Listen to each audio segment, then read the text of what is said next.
Hello नमस्कार, welcome back to my channel. तर हा व्हिडिओ आहे जन्माष्टमीचा आणि तुम्हा सर्वांना श्रीकृष्ण जन्माष्टमीच्या खूप खूप शुभेच्छा।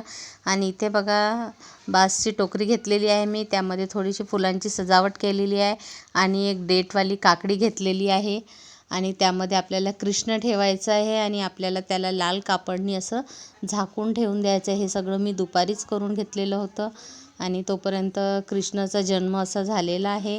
त्यानंतर इकडे आमच्याकडे फुलोरा लावला जातो, त्यासाठी तयारी केली आहे मी। इकडे मैद्याच्या पापड्या केल्या आहे आणि करंज्या केल्या होत्या, ह्या अशा फुलोऱ्यासाठी आमच्याकडे करतात।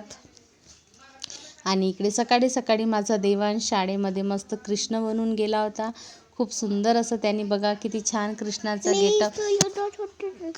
गेटअप केलेला आहे। आणि इकडे बघा माझी बहीण आता तयारी करत आहे। माझं जमत नव्हतं, माझा 5वा दिवस होता म्हणून हे सर्व माझी बहीण घरी आली होती, हे तिनेच केलं।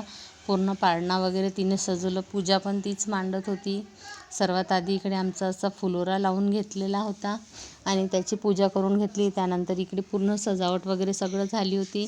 आता कृष्णाचा जन्म करत आहे। आता इकडे बघा, आता जे टोकरीमध्ये कृष्ण होते त्याला आधी 3 टाळ्या वाजवायच्या आहे आणि कृष्णाला असं उठवायचं आहे। त्यानंतर यावरचा कापड काढायचा होता आणि आपले जे श्रीकृष्ण आहे त्यांचा आता काकडी आहे, ती काकडीमध्ये त्यांचा जन्म आपण असं हे करतो म्हणून काकडीमध्ये त्यांना टाकून काकडीमध्ये चिरा मारायचा होता, म्हणजे असं ते कृष्णाचा जन्म झालेला आहे। आणि जे काकडीचं डेट होतं ते पण आपल्याला कापून घ्यायचं आहे। अशा प्रकारे आपल्याला भगवान बालकृष्णाचा जन्म करायचा होता। त्यानंतर जन्म हे असं केल्यानंतर त्यानंतर कृष्णाचा आपल्याला पंचामृतनी अभिषेक घालायचा होता। हे सगळी पूजा तिनेच केली होती माझ्या बहिणीने।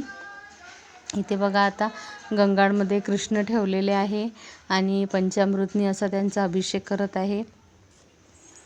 दूध, दही, साखर, तूप, शहद असं सगळं घेऊन पंचामृत घेऊन त्यांनी कृष्णाचा असा अभिषेक करायचा होता। त्यानंतर मस्त असं त्यांना आंघोळ घातली मस्त छान छान। त्यानंतर त्यांना इत्र लावलं आणि हा जो नवीन वस्त्र आणला होता त्यांच्यासाठी, हा असा मस्त वस्त्र त्यांना मी नेसून दिलेला होता आणि मस्त त्यांना पाळण्यामध्ये बसून दिलं आणि त्यांचा पूर्ण शृंगार केला। माझ्याकडे 2 कृष्ण आहे, एक मोठा आणि एक लहान, तर दोन्ही याचा मी अभिषेक केला होता। आणि ही वैजंतीमाला माझ्या मम्मीने माझ्यासाठी आणलेली होती बद्रीनाथवरून। आणि इकडे बघा तिने प्रसाद वगैरे पण पंजिरी सगळं अशी तयारी लावून ठेवलेली होती, फळ वगैरे पण सगळे आणले होते। अशी मस्त पूजेची मांडणी झाली, मस्त धूप दीप नैवेद्य करून आरतीची तयारी। त्यानंतर मी इकडे स्वयंपाक करायला घेतला। इकडे मी केले होते वडे, इथे मस्त गरम गरम मी वडे करत आहे, मुगाच्या डाळीचे वडे केले होते। आणि ही आहे खीर, इकडे पुऱ्या काढत आहे आणि इकडे कढी पण झालेली आहे।